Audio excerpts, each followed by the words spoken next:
Assalamualaikum warahmatullahi wabarakatuh. Pada kesempatan kali ini saya akan mempresentasikan satu review jurnal yang berjudul Analisis SWOT sebagai implementasi teknologi finansial terhadap kualitas layanan perbankan di Indonesia. Pendahuluan. Perkembangan ilmu pengetahuan dan teknologi semakin pesat di era digital. Saat ini telah mengaruhi pola perilaku manusia dalam mengakses beragam informasi dan berbagai fitur layanan elektronik. Salah satu perkembangan teknologi yang menjadi bahan kajian terkini di Indonesia adalah teknologi finansial atau financial teknologi dalam lembaga perbankan. Definisi analisis SWOT. Analisis SWOT adalah penilaian menyeluruh terhadap kekuatan, kelemahan, peluang, dan ancaman suatu perusahaan. Atau dengan kata lain, SWOT digunakan untuk menilai kekuatan-kekuatan dan kelemahan-kelemahan dari sumber-sumber daya yang dimiliki perusahaan dan kesempatan eksternal dan tantangan yang dihadapi. Menurut David, semua organisasi yang memiliki kekuatan dan kelemahan dalam area fungsional bisnis yang dapat digunakan sebagai dasar untuk tujuan dan penetapan strategi suatu organisasi. Jadi, analisis SWOT merupakan instrumen yang bermanfaat dalam melakukan analisis strategi. Teknologi finansial perbankan mengacu pada data pengguna internet yang telah dijabarkan pada bagian pendahuluan. Pemanfaatan teknologi digital dalam kehidupan masyarakat Indonesia sehari-hari ternyata telah mengubah perilaku masyarakat hampir pada semua aspek kehidupan, seperti jual beli online, interaksi sosial digital, buku elektronik, koran elektronik, transportasi publik, layanan pendukung pariwisata, dan juga teknologi finansial. Data ini juga didukung oleh kajian kuantitatif yang menyatakan bahwa pemanfaatan teknologi informasi digital telah banyak membantu masyarakat Indonesia dalam menjalankan roda perekonomian menjadi lebih efektif dan efisien, khususnya pada sektor keuangan atau sektor perbankan. Hal ini direspon positif oleh Bank Indonesia melalui penyediaan akses, kemudahan, dan ketersediaan layanan keuangan di seluruh wilayah Indonesia. Kualitas layanan perbankan ditinjau dari definisinya, maka kualitas merupakan suatu kondisi dinamis yang berpengaruh terhadap produk, jasa, manusia, proses, dan lingkungan yang memenuhi atau melebihi harapan.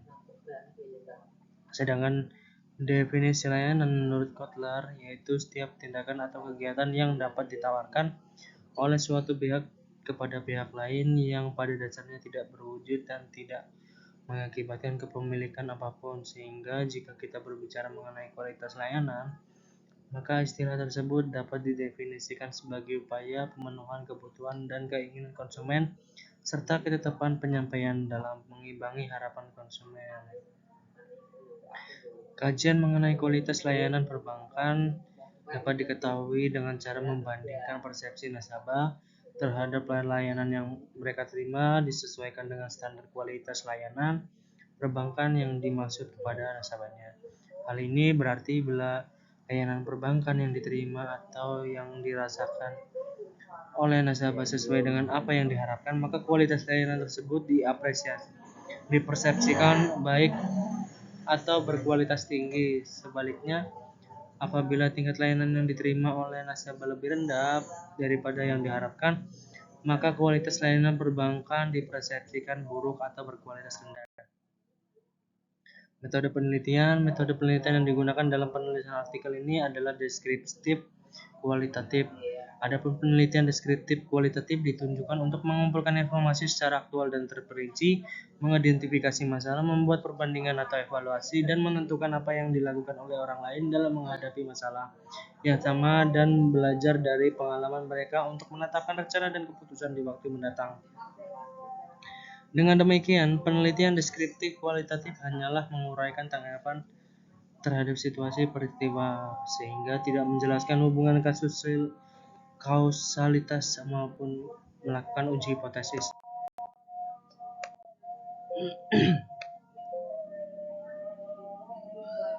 Analisis kelemahan teknologi finansial yang akan diimplementasikan dalam lembaga perbankan di Indonesia memiliki analisis kelemahan sebagai berikut. Pertama, membutuhkan koneksi internet yang mendukung, baik dari segi kecepatan, akses, maupun server yang stabil dalam mengirimkan file data karena transaksi finansial yang berlangsung dengan lancar ketika akses internet tidak mengalami gangguan.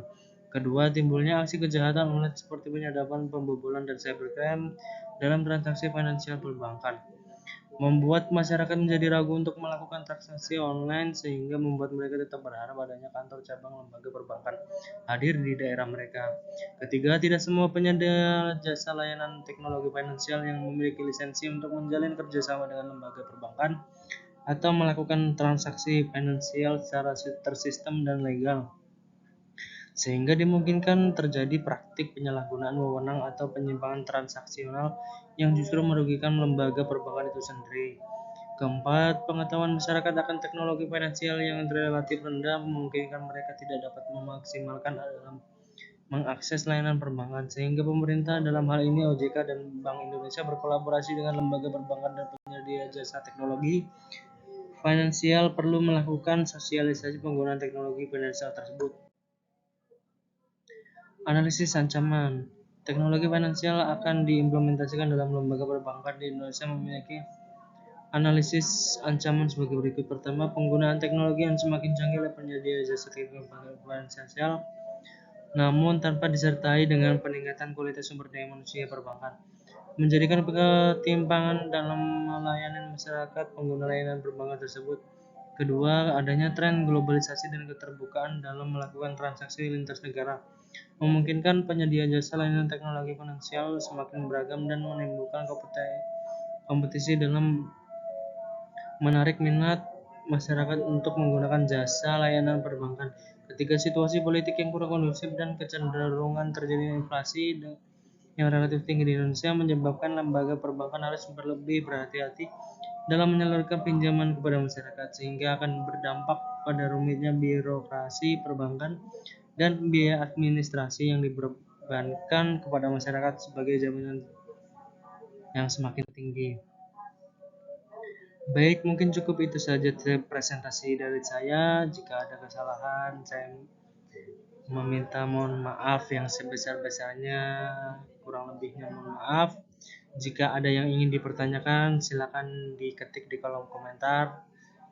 Terima kasih dari saya. Wassalamualaikum warahmatullahi wabarakatuh.